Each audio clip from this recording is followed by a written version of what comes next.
A gente está aqui no Rio de Janeiro, na sede da editora Anno Domini. Eu estou falando com o bispo Walter McAllister, Sim. correto? Então o senhor é bispo primaz da Aliança das Igrejas Nova Vida. Cristãos Nova Vida. Cristãos Sim, Nova Vida. Exato. Antes ela se chamava Pentecostal Nova Vida. Sim, originalmente meu pai fundou a Igreja Pentecostal de Nova Vida. Isso foi... Bom, começou como uma cruzada, não começou como uma igreja. Meu pai não planejava ficar no Brasil. Em torno de 1963, 64, é que se tornou, digamos, a Igreja Pentecostal de Nova Vida. E houve mutações ao longo do tempo, largou Pentecostal, ficou a Igreja de Nova Vida, e depois voltou à Igreja Pentecostal, mas há uns anos atrás nós decidimos mudar isto para a Igreja Cristã Nova Vida e deixar de vez o rótulo pentecostal. Esse foi um rompimento com o movimento pentecostal? Não foi um rompimento. O problema é que a palavra pentecostal hoje representa certas coisas e no imaginário popular que não abonamos mais. Então, de certa forma, não se aplica mais a nós e achamos que o termo mais correto seria nos identificar como uma igreja cristã. Eu sei que digamos, uma denominação genérica, mas certamente não nos restringimos ao conceito popular de pentecostal hoje. Que conceito seria esse? O conceito do pentecostal, e de certa forma me identifico como pentecostal, em respeito à nossa história, à nossa origem. Meu tio bisavô foi fundador das Assembleias de Deus do Canadá e meu avô foi o superintendente geral das Assembleias de Deus do Canadá durante os anos 50. Então, meu pai veio desta origem pentecostal. Sim. E fundou uma igreja pentecostal. Mas esse conceito hoje envolve uma série de coisas que não assinamos mais, não praticamos mais. E o pentecostalismo se tornou muito facilmente confundido com o neopentecostalismo. Hoje em dia, se você perguntar a alguém na rua a diferença entre uma e outra, vai ser muito difícil dizer qual é a diferença entre um pentecostal tradicional. Todo mundo tem essa ideia. Existem os tradicionais, existem os neopentecostais, mas poucos entendem a diferença. Então decidimos abandonar isto no nosso nome por causa da confusão e de certas práticas, como, digamos, as profecias sem pé nem cabeça, um certo conceito de misticismo que extrapola o mover do Espírito, como nós compreendemos. Existe uma dialética entre o que alguém pretende ser e o que o conceito popular é. Hoje em dia, esses termos são muito genéricos e não definem bem cada membro do grupo. Eu sou pentecostal no sentido de ser continuista. Eu creio nos dons, na atualidade dos dons espirituais, que o Espírito Santo continua a conceder dons aos homens e que a igreja é essencialmente sobrenatural. Ela depende do sobrenatural, depende de um milagre para a sua própria existência. A própria eficácia, a operosidade da palavra depende de uma ação do Espírito Santo junto ao coração do homem, que não é um discurso apenas racional, mas é um discurso que é potencializado e operacionalizado pelo poder do Espírito Santo. Então, esse do sobrenatural não é diferente das demais igrejas, mas é uma questão de ênfase, que é próprio, digamos, dessa vertente pentecostal. Nós nos distanciamos da cultura pentecostal. Eu não diria que eu sou um pentecostal no sentido cultural. No sentido cultural, eu ainda estou tentando me reformar, né? Porque a igreja reformada vive se reformando. Esse é um dos ditames da igreja reformada. Então, é o quê? É o autoanálise, sempre à luz das escrituras, sempre à luz do testemunho dos antigos, né? Desde os pais da igreja, voltar a achar, a beber das fontes antigas, desde, enfim, Tertuliano, Gregório, os Capadócios, Agostinho, Lutero, Zwingli, enfim, beber dessas fontes históricas é fundamental porque a tradição é o quê? Nós temos que entender que na tradição nós achamos grandes mestres da palavra que nos ajudam a entender e a interpretar melhor a palavra de Deus. Aquele que diz nenhum credo senão Cristo, nenhuma doutrina senão a Bíblia, isto é uma falácia. Nós temos que aprender uns com os outros e com os antigos. Aparência de piedade, mas aí é inútil, né? Pois é, então você vê que a grande maioria das heresias que nasceram na igreja nasceram de um biblicismo, onde a palavra era tirada do seu contexto, versículos eram tirados do seu contexto e certamente do seu contexto histórico, ou seja, da sabedoria e da própria ação do Espírito Santo através de grandes homens de Deus ao longo da história. E como é que o senhor, como pentecostal, nesses termos que o senhor definiu, tem se relacionado com a teologia reformada? O senhor se define como pentecostal reformado?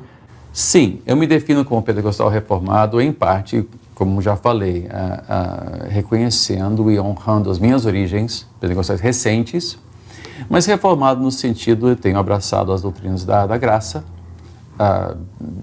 que é conhecido de modo geral como calvinismo. Só que calvinismo é algo bem maior do que apenas o seu enfoque soteriológico, né? Os 5 pontos tulipa, né? Então, a soteriologia calvinista, certamente. Calvinismo tem uma série de outras coisas que não dá tempo para discutir, mas, obviamente, eu tenho questões que eu divirjo. Então, para tentar se definir com todas as nuances teológicas, é muito difícil, porque pessoas pensam em categorias a grosso modo, não pensam com sutileza e com preparo teológico. Então, de modo geral, eu me identifico como um pentecostal reformado, como muitos hoje em dia são de origem pentecostal, mas que estão abraçando a doutrina da graça. E essas não são fés e confissões incompatíveis? Não são incompatíveis. Você vê que ao longo da história houve movimentos que reconheciam o mover do Espírito Santo, desde os montanistas, que Tertuliano foi membro dos montanistas, onde havia reconhecimento de dons espirituais, até movimentos, o próprio movimento puritano se fazia muita referência ao poder do Espírito Santo, à dependência do Espírito Santo. Até hoje, na literatura puritana, você vê isso.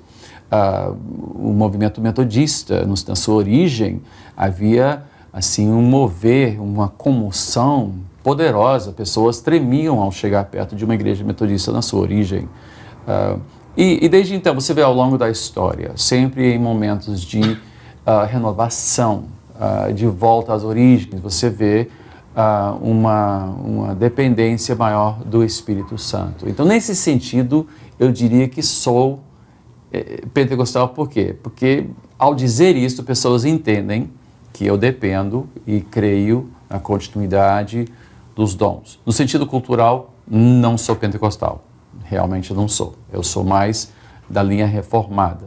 Agora, não há uma incongruência entre as duas partes. Não há, digamos, uma briga. Existe sim uma discussão e uma certa incompatibilidade entre os reformados cessacionistas e os reformados continuistas. Nesse sentido, eu acho que mas não há uma briga entre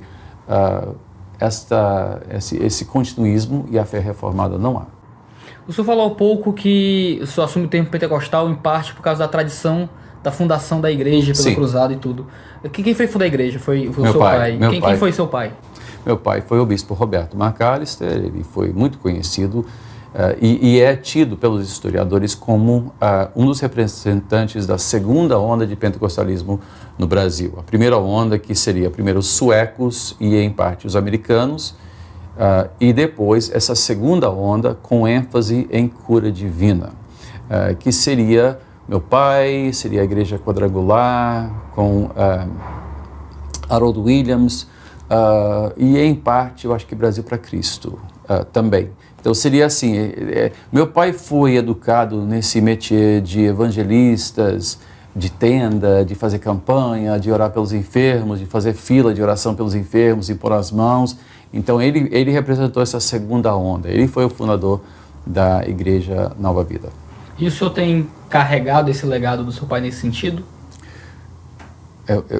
necessariamente carrego esse legado. Agora, no sentido de continuar na mesma veia, não.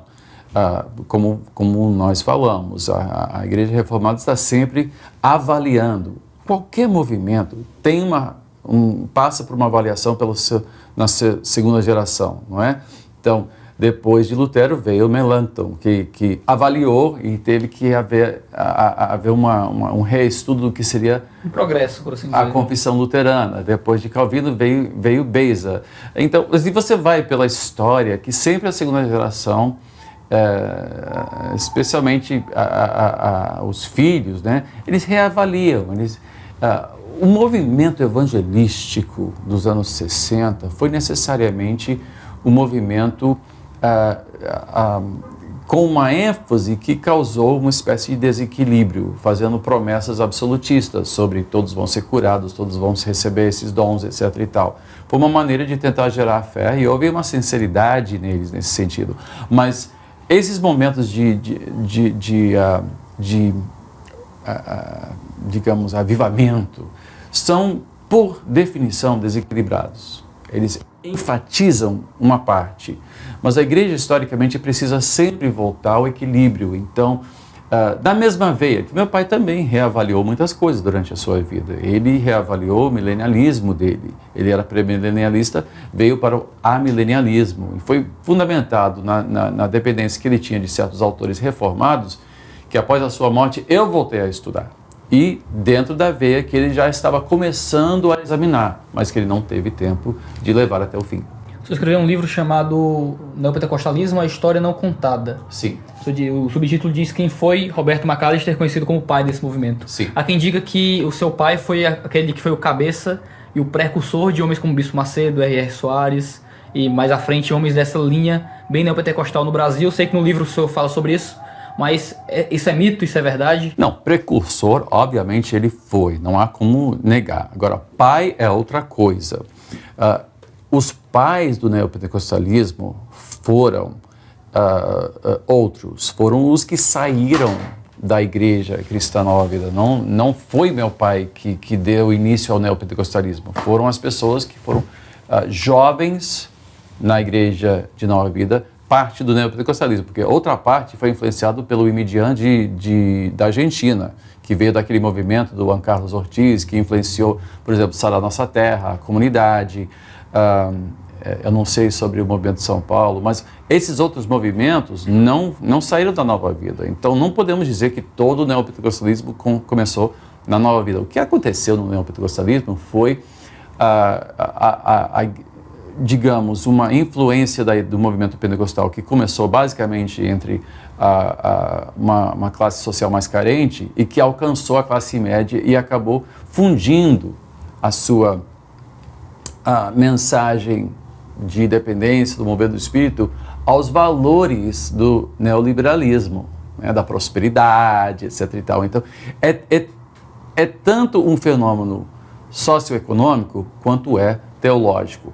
Mas esses grupos que saíram e então começaram o que hoje se conhece como o neopentecostalismo. Que ele foi precursor, certamente foi. Que ele teve influência, certamente teve. Mas as lições que esses pais do neopentecostalismo tiraram do que meu pai fez foram equivocadas. E é aí que nasceu o problema. Então, quando seu pai faleceu, o senhor assumiu a liderança da denominação? Quando meu pai faleceu, a igreja já tinha sofrido uma cisão, ou seja, sob a instrução dele, as instruções dele, nós demos independência a todas as igrejas e não havia um fator unificador como meu pai. E muitos chegaram para mim e perguntaram o que vamos fazer agora. Eu disse, pastorei, seja fiel ao que aprenderam. E muitos afirmaram, nós estamos contigo, etc. Eu não sabia o que fazer com isso e fui fazer um jejum de 40 dias. E nesse sentido, nesse momento, eu senti que ainda havia alguma relevância do episcopado para a nossa igreja. E então eu chamei os pastores e os bispos que estavam com ele e fizemos uma consulta. Ele disse, olha, temos que olhar o futuro, e eu fui reconhecido como o bispo primaz, fui ordenado, reconhecido como o bispo primaz, o primeiro entre os bispos. E como é que é isso de ser, ainda mais numa cultura como no Brasil, o bispo primaz de uma igreja, o que está ali no comando vitalício, o bispão de todo mundo? Bom, eu não estou em comando de nada. A nossa igreja não funciona assim. Primeiro que nós somos uma associação livre, uma comunhão livre de igrejas independentes. Eu sou reconhecido como o pastor, o líder, mas não há nenhuma obrigação, eu não sou chefe de ninguém, eu não posso mexer em ninguém, não posso tirar alguém de um púlpito e botar em outro lugar, eu não tenho esse poder. Aliás, eu não tenho poder nenhum. Eu apenas lidero em palavra e exemplo. E nós temos um pastoreio de pastores, ou seja, nós velamos pelo bem-estar dos pastores e há uma aliança que nós firmamos todo ano, baseada em 3 princípios. A harmonia doutrinária, não há adesão estrita, mas a harmonia doutrinária, adesão a um código de ética e também responsabilidade fiscal, e as igrejas dizimam para a sede voluntariamente. Então, esse compromisso nós renovamos todo ano.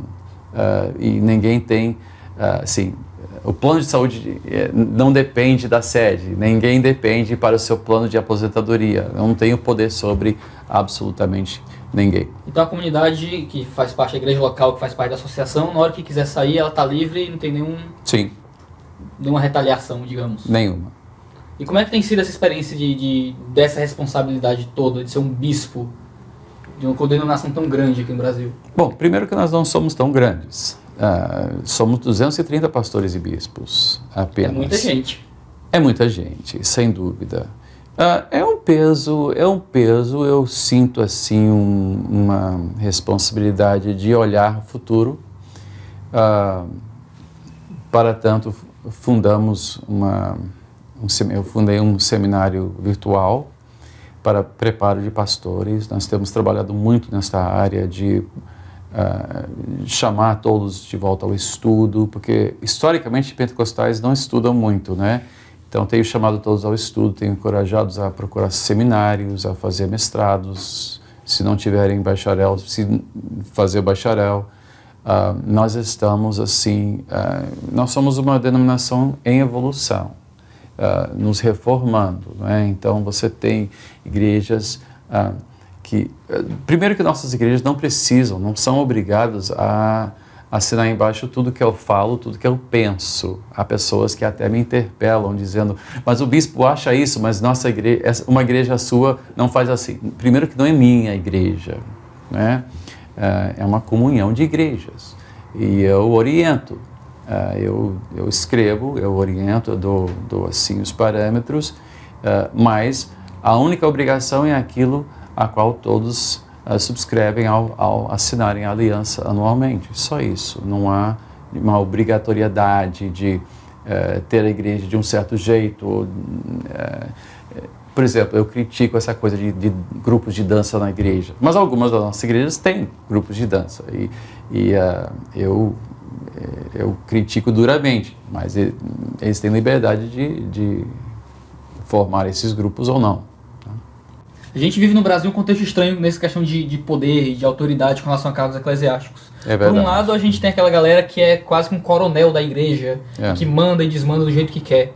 Do outro lado, a gente tem a galera que, talvez como uma resposta a isso, tem entrado pro outro lado, tem sido uma antítese para esse momento principal, que são os desigrejados, as pessoas das igrejas que recusam qualquer tipo de autoridade.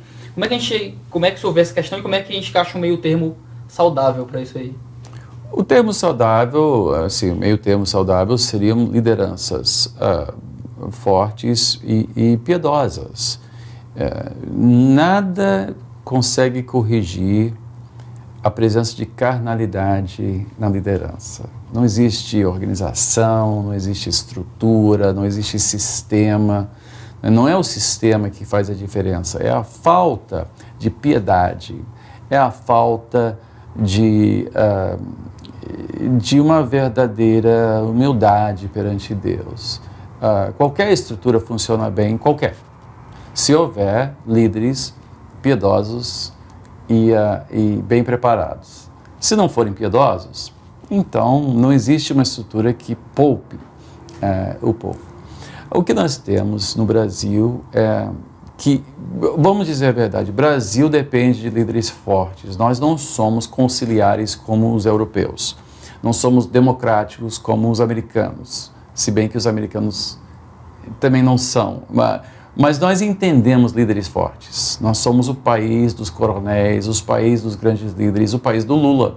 Nós somos o país que entende líderes fortes, que se levantam, seja Lula, Chacrinha ou seja quem for, nós procuramos bons líderes, precisamos de bons líderes. Se não acharmos bons líderes, nos contentamos com os maus líderes.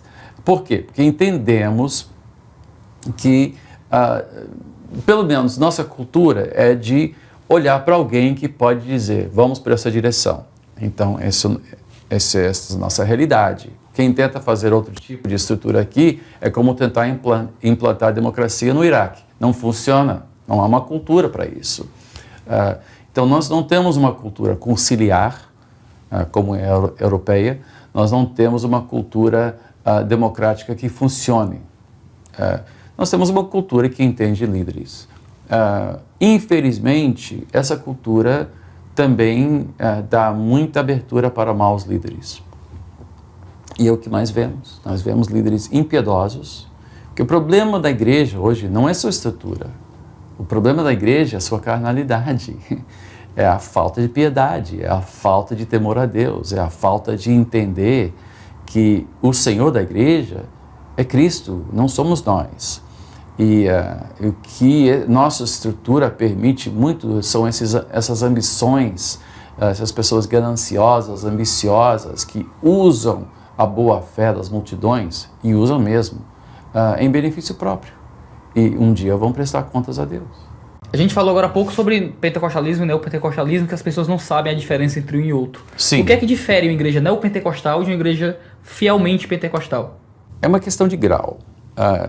Não existe uma igreja fielmente pentecostal hoje em dia, não existe. Até as tradicionais estão se dividindo em 1000 pedaços, você tem vertentes que estão indo pelo poder, as brigas internas são famosíssimas, ínfames, ou outros que estão se esfriando completamente. Não existe uma igreja pentecostal no Brasil mais. Nenhuma? Não existe. O pentecostalismo não é mais um movimento, é uma referência. Né?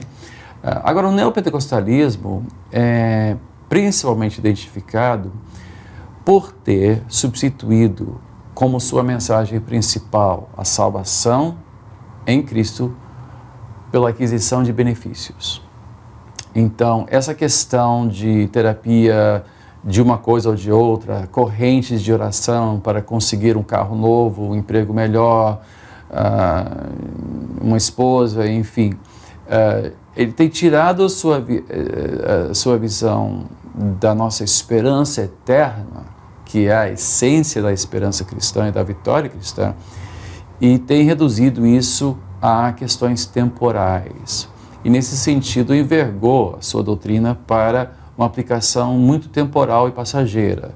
E nesse sentido, deturpou completamente o Evangelho. Né? O Evangelho não é isso. Paulo falou em 1 Coríntios 15, que se nossa esperança se resume a esta vida, nós somos patéticos, nós somos dignos de pena.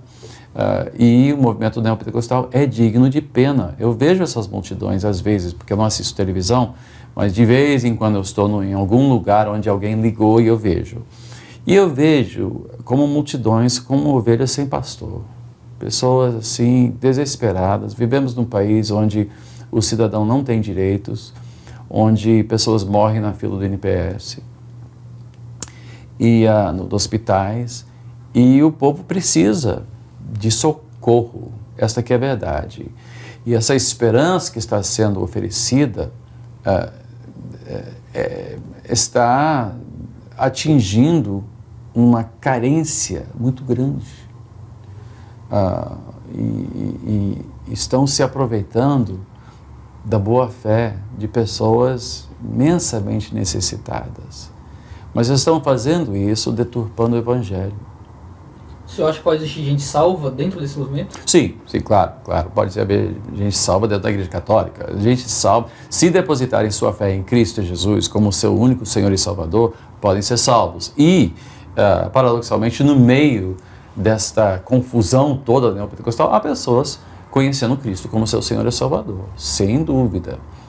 Agora, isso não muda o fato de que o movimento como um todo deturpa severamente a mensagem do Evangelho.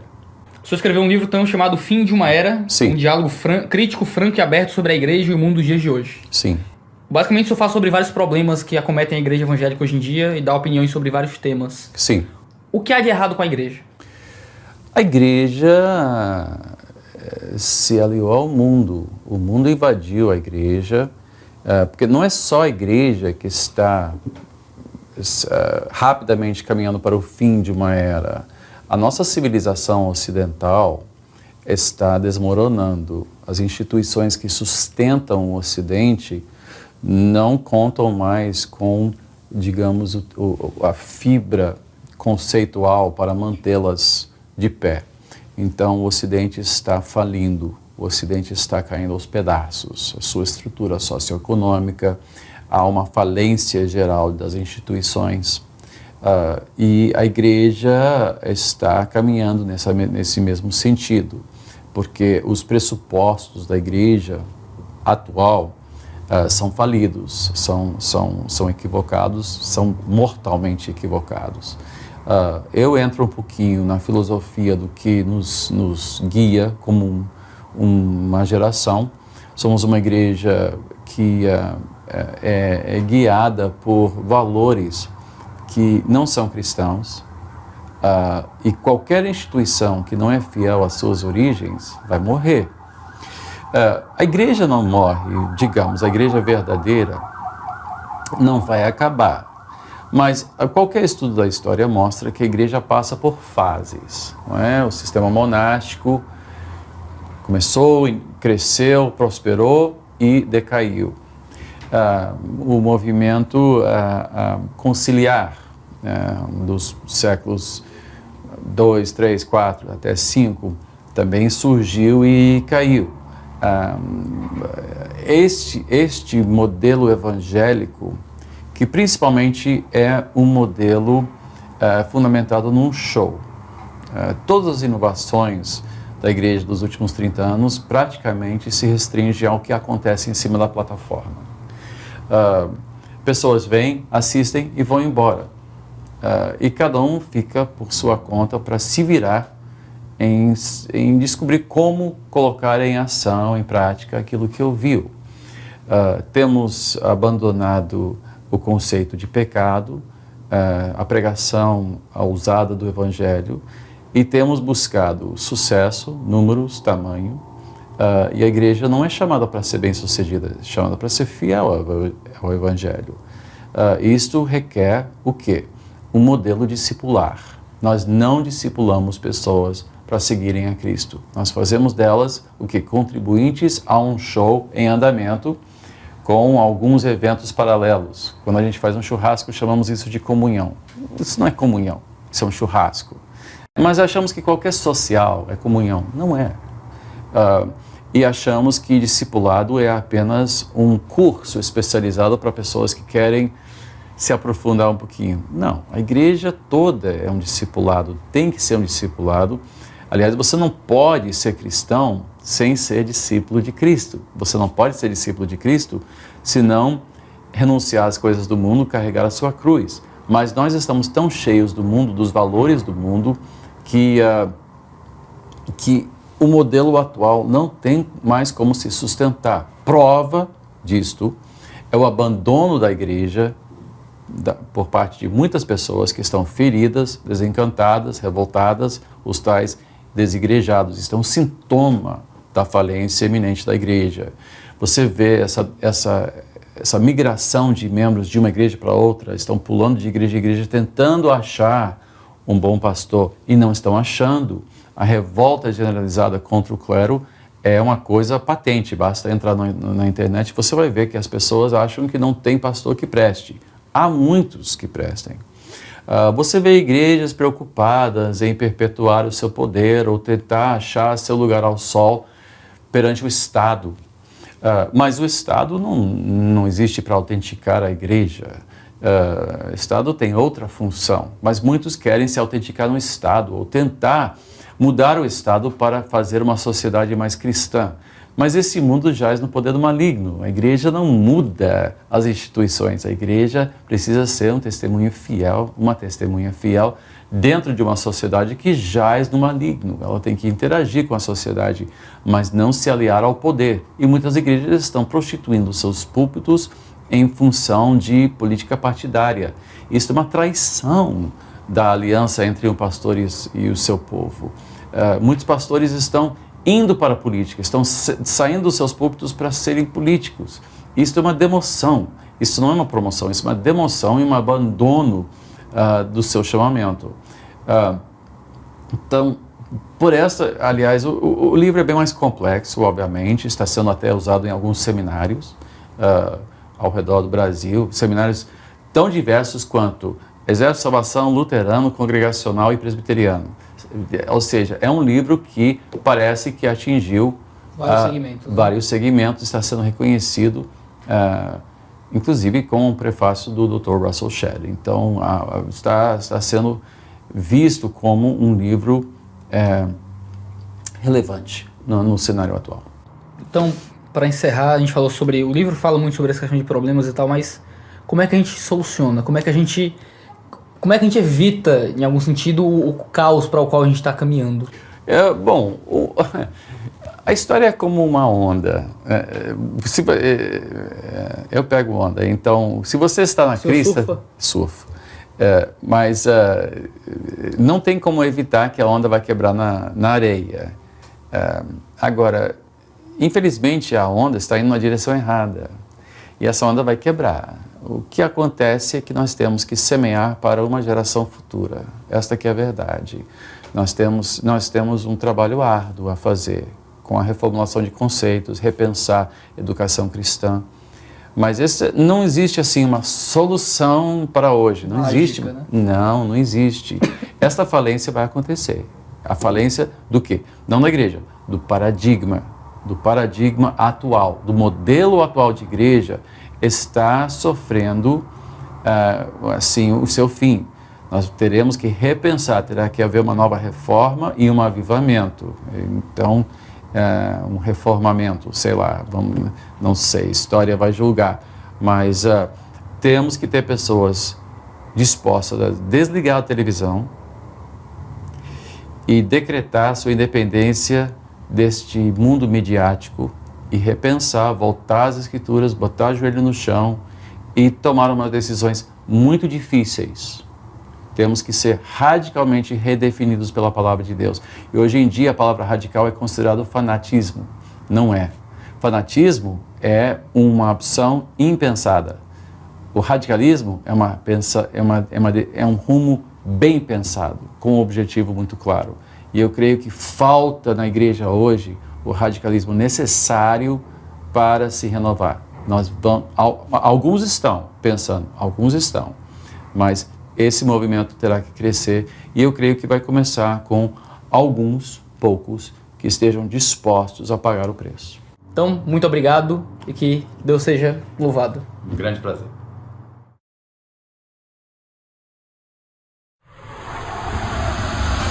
Anno Domini, para a igreja voltar a ser igreja.